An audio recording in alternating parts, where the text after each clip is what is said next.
예수님께서 세례 요한에게 세례를 받으시려고 합니다. 그러자 세례 요한이 의아하게 생각합니다. 의아하게 생각한다는 말은 사전적으로 보면 의심스럽고 이상하게 생각했다, 그런 뜻입니다. 왜 세례 요한이 다른 사람들에게는 세례를 베풀면서 예수님께서 세례를 받으시려고 하니까 의아하게 생각하고 세례 베풀기를 거절했을까? 왜 그랬을까요? 예수님은 죄인이 아닙니다. 그렇죠? 그리고 이미 우리가 살펴본 것 같이 세례 요한이 증거한 대로 예수님은 성령과 불로 세례를 주신 분이시고, 세례 요한이 신을 들기에도 부족할 만큼 예수님은 세례 요한에 비하여 탁월하신 분이시고 곧 하나님이십니다. 그리고 키를 들고 타작마당을 정하게 하실 분이십니다. 그런 예수님에게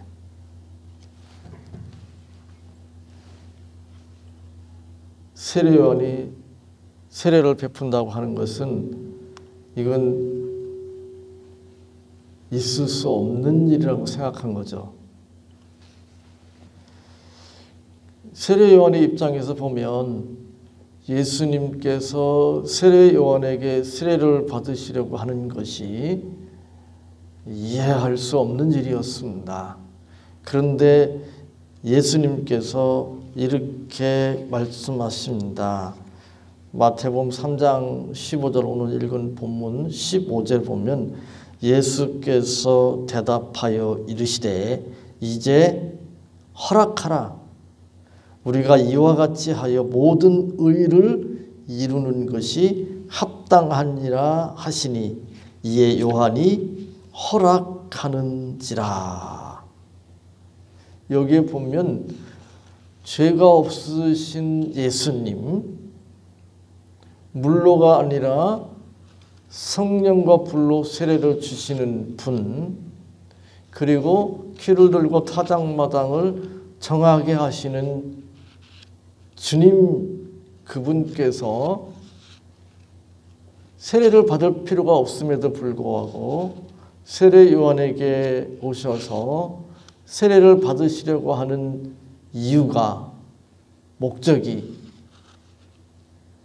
모든 의를 이루는 것이다 라고 분명하게 말씀하고 있습니다. 예수님은 죄인이 아니시지만 이 세상에 오셔서 죄인의 모습으로 우리의 모든 죄를 대신해서 십자가에 대속의 제물로 돌아가셨습니다. 그 전체 과정 가운데 하나가 세례 요한에게 오셔서 세례를 받으신 것이었습니다. 다르게 말하면 죄가 없으신 분이심에도 불구하고 마치 죄인처럼, 회개가 필요한 죄인처럼 세례를 받으셨습니다. 그리고 죄가 없으신 분임에도 불구하고 십자가에 돌아가셨습니다. 우리의 모든 죄를 대신해서 돌아가셨습니다. 그렇게 하심으로 의를 이루셨습니다. 마태복음 3장 16절로 17절에 이렇게 기록되어 있습니다. 예수께서 세례를 받으시고 곧 물에서 올라오실새 하늘이 열리고 하나님의 성령이 비둘기같이 내려 자기 위에 임하심을 보시더니 하늘로부터 소리가 있어 말씀하시되 이는 내 사랑하는 아들이요 내 기뻐하는 자라 하시니라. 이제 우리가 앞에서 살펴보았지만 세례 요한이 예수님을 유대 군중들에게 소개했습니다. 그것이 우리가 앞에서 살펴본 11절 또 12절이라고 말할 수 있습니다. 11절 12절에 보면 나는 너희로 회개하기 위하여 물로 세례를 베풀거니와 내 뒤에 오시는 이는 나보다 능력이 많으시니 나는 그의 신을 들기도 감당하지 못하겠노라. 그는 성령과 불로 너희에게 세례를 베푸실 것이요 손에 키를 들고 자기의 타작마당을 정하게 하사 알곡은 모아 곡간에 들이고 쭉정이는 꺼지지 않는 불에 태우시리라. 이것이 세례 요한의 예수님에 대한 증거라고 요약할 수 있습니다. 그런데 이제 오늘 본문에 보면 16절 17절에 세례 요한의 증거가 아니라 하나님의 증거, 하나님께서 친히 예수님이 어떤 분이신지를 증거하고 있는 것을 보게 됩니다.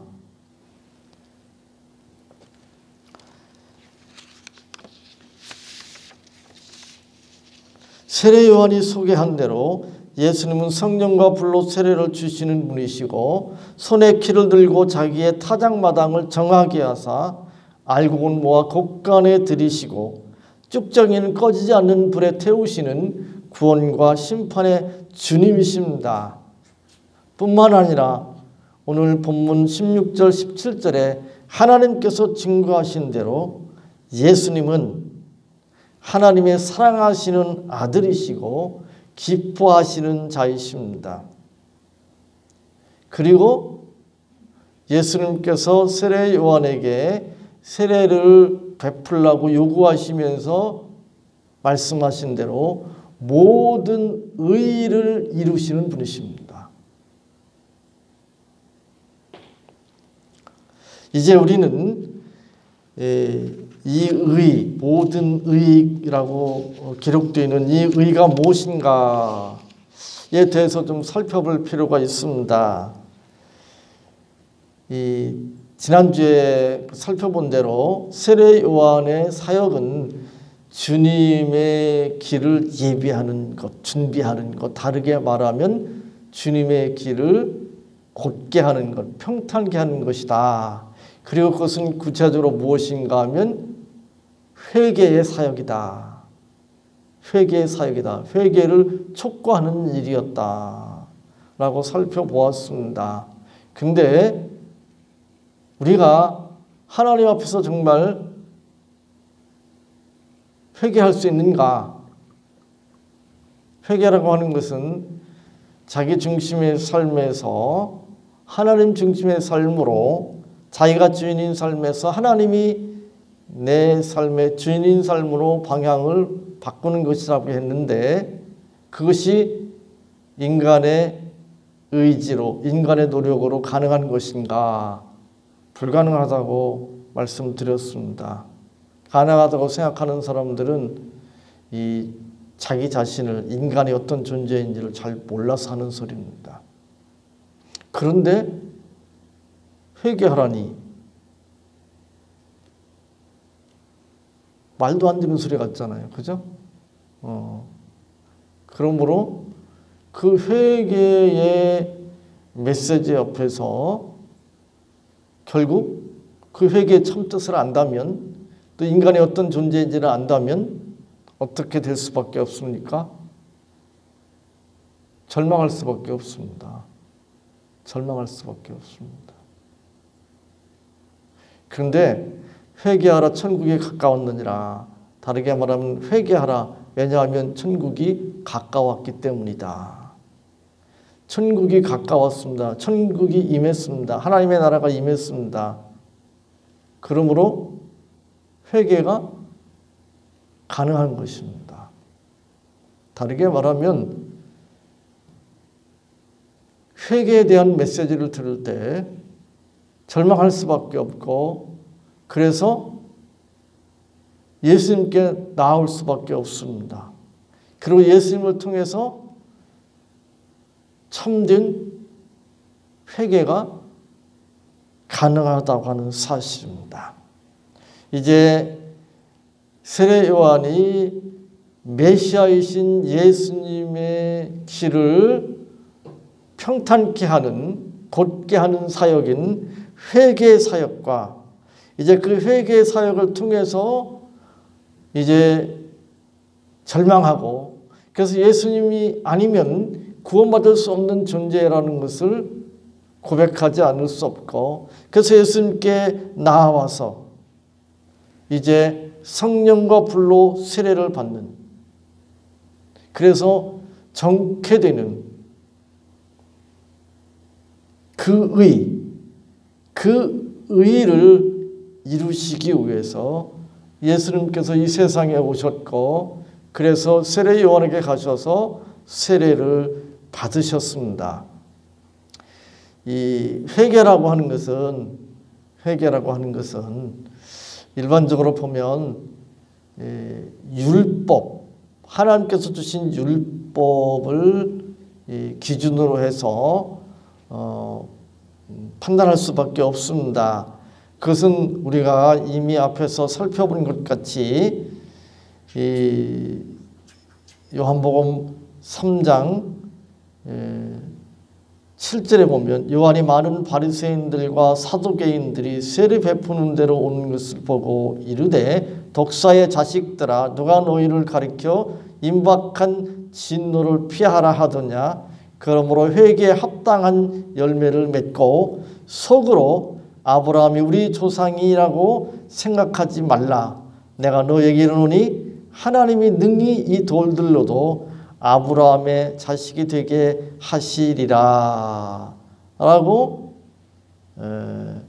바리새인들과 사두개인들을 책망했습니다. 그것은 바리새인들과 사두개인들이 외적으로는 형식적으로는 율법을 지켰는지 모르지만 또 지도자의 위치에 있었는지는 모르지만 그러나 하나님께서 원하시는 하나님께서 의도하신 율법의 뜻에는 거리가 멀었습니다. 그러므로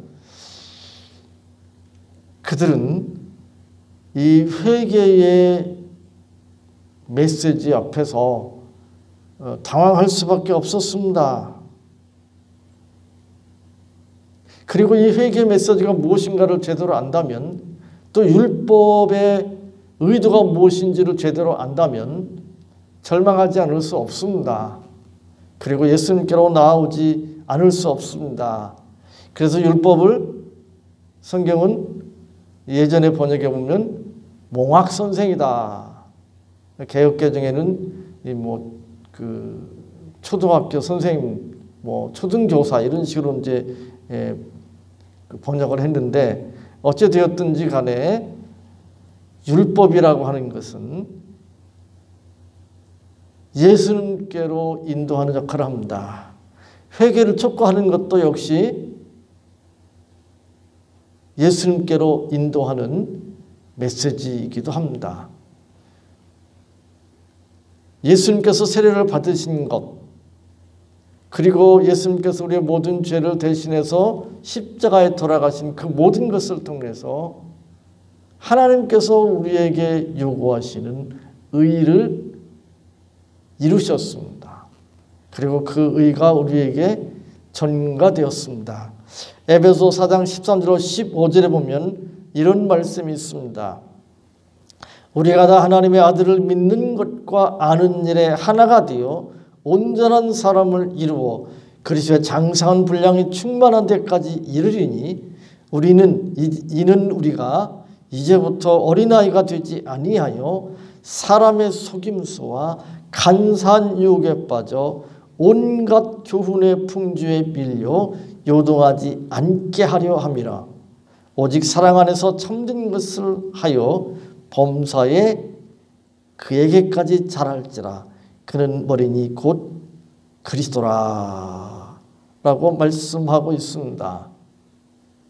우리가 예수님을 믿는다는 것, 신앙 또는 신앙생활이 무엇인가,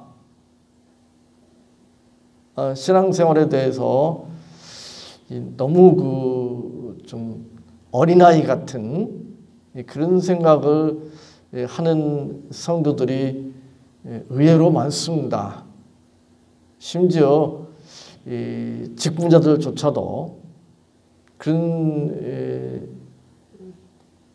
유치한 하면 좀 안 좋은 그 부정적인 어떤 표현으로 생각할 수 있는데, 유치원 할 때는 뭐 그렇지 않잖아요. 그 유치원 수준의 생각을 하는 경우가 많습니다. 그러니까 신앙생활 그러면 뭐 교회 다니는 거 또는 교회에 와서 예배하는 거, 또 교회 모임에 참석하는 것, 그리고 뭐 11조니 무슨 감사헌금이니 주일헌금이니 이런 헌금하는 것, 그리고 이제 조금 더 나아가서 뭐 전도하고 또 교회 그 여러 가지 그 봉사도 하고, 그것이 이제 신앙생활이다. 그 외에도 뭐 구제도 하고 뭐 여러 가지 또 할 수도 있겠죠. 근데 그게 신앙생활이다 이렇게 생각합니다. 그렇게 생각하면 그 수준이 어린아이 수준, 유치원 수준이라고 말할 수 있습니다. 그러면 신앙생활이 뭡니까? 그 정도가 아닌 거죠. 제가 아까 기도할 때도 그런 내용을 담아서 기도했는데, 회개 그 기도에 하나님께서 원하시는 것, 예수님께서 이 세상에 인간의 몸을 입고 오신 것, 우리가 지난주에 살펴본 대로 타작마당을 정하게 하사 그랬잖아요. 또 성령과 불로 세례를 베푸시는 분이라고 그랬잖아요. 그건 단지 그냥 교회 모임에 열심히 참석한다 또는 뭐 몇 가지 어떤 행위들을 한다, 그런 정도의 의미가 아니라는 것입니다. 에베소 4장 13절로 15절에 있는 말씀처럼 온전한 사람을 이루는 것이고 그리스도의 장사한 분량이 충만한 데까지 이르는 것이라고 말할 수 있습니다. 그것이 이제부터 어린아이가 되지 아니하여 라고 하는 의미이기도 합니다. 사람의 속임수와 간사한 유혹에 빠져 온갖 교훈의 풍조에 밀려 요동하지 않는 수준, 그 수준까지 우리가 이르러야 합니다. 우리가 사람들의 그 속임수 또 간사한 유혹, 그런 것들에 우리가 흔들리잖아요. 그걸 다르게 말하면 이렇게 말할 수 있습니다. 온갖 교훈의 풍조에 밀려 요동하는 것이다. 세상 사람들의 가르침, 세상 사람들의 생각, 세상 사람들의 사상과 철학, 그들의 가치관, 그것에 세상 사람들은 따라갑니다. 그 세상 사람들은 트렌드다 또는 유행이다 뭐 그런 표현을 쓰잖아요. 그 풍조잖아요, 풍조. 근데 믿는 사람도 그런 풍조에 그대로 휩쓸려 갑니다. 거기에 요동을 합니다. 그래서 그걸 따라가지 않으면 마치 잘못된 삶을 사는 것처럼 착각합니다. 그런데 믿는 사람들은 그것으로부터 자유해야 합니다. 그것으로부터 벗어나야 됩니다. 그것을 훨씬 초월해야 합니다. 오직 사랑 안에서 참된 것을 하여 범사에 그에게까지 자랄지라 라고 성경은 우리에게 말씀하고 있습니다. 교회 열심히 나가고 최선을 다해서 전도하고 봉사하고 헌금하는 것, 그것 중요합니다. 필요합니다. 근데 그것이 다가 아닙니다. 그것이 다라고 생각한다면 그건 어린아이의 수준이라고 하는 사실입니다. 율법의 의도, 예수님이 성육신하셔서 십자가에 돌아가신 그 이유가 그 정도밖에 안 되는가? 아니라고 하는 사실입니다. 우리가 거기에 만족해서는 안 됩니다. 거기서 더 하나님께서 원하시는 하나님의 자녀에 걸맞는 수준까지 자라야 합니다. 그걸 사모하고 자라야 합니다.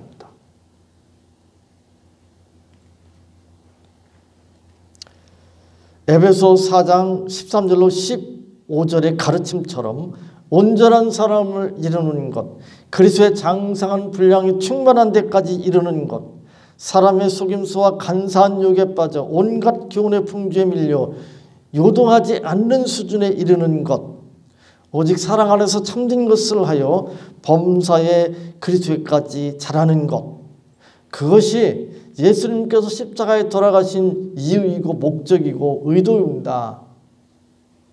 하나님의 말씀, 하나님의 가르침, 그것의 궁극적인 의도이고 이유이고 목적입니다. 이 일을 위해서 예수님은 세례 요한에게 세례를 받으셨습니다. 그걸 이제 정하게 하는 것이다, 이렇게 표현하고 있고, 그것은 다르게 말하면 거룩이라고 말할 수도 있고 성화라고도 말할 수 있습니다.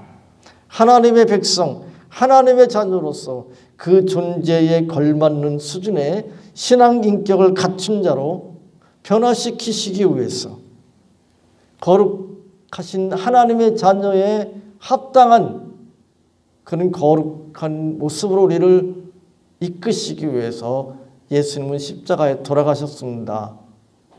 단지 죄에서 우리를 건져내신 것으로 그치는 것이 아니라 우리를 하나님의 성품을 닮은 하나님의 자녀에 걸맞는 모습으로 만드시기 위해서 십자가에 돌아가신 것입니다. 세례 요한에게 가서 세례를 받으신 것입니다. 그러므로 우리의 신앙생활의 수준과 목표를 형식적인 몇 가지 행위를 하는 정도에 만족하지 말고 에베소 4장 13절로 15절에 기록된 대로 그런 수준의 그리스도인들이 되기를 사모하고 또 그렇게 살기 위해서 힘쓰고 애써야 합니다.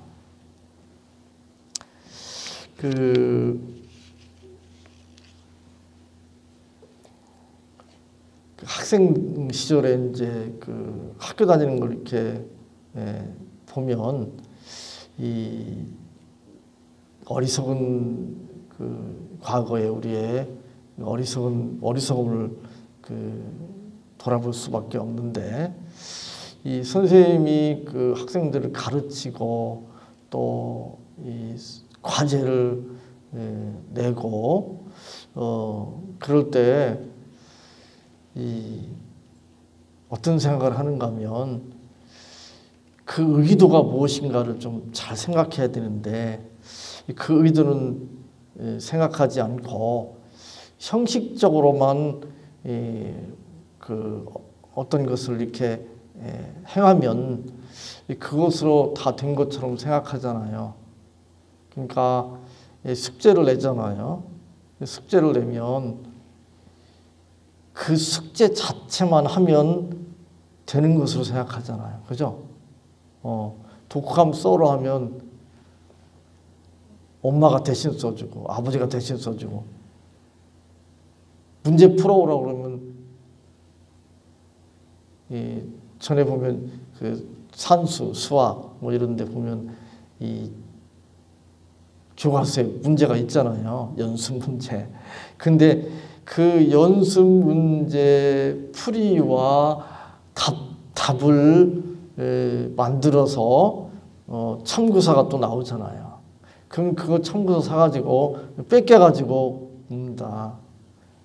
국어 같으면 뭐 어려운 낱말 사전 찾아서 조사해 오고 또 문단 나누고 또 줄거리 이렇게 요약해서 가져와라 그러면 초등학교 같으면 전과라는 게 지금도 있는지 모르겠는데 그거 사가지고 거기에 있는 거 죄 뺏겨고 이랬잖아요. 그리고 숙제 다 했다고 이렇게 앉아 있잖아요. 그건 숙제를 한 게 사실은 아니잖아요. 그거 하면서 실력을 키우라는 거잖아요. 근데 실력은 안 키우고 그것만 뭐 과제 무슨 정답만 적어오면 되는 겁니까? 그거 아니잖아요.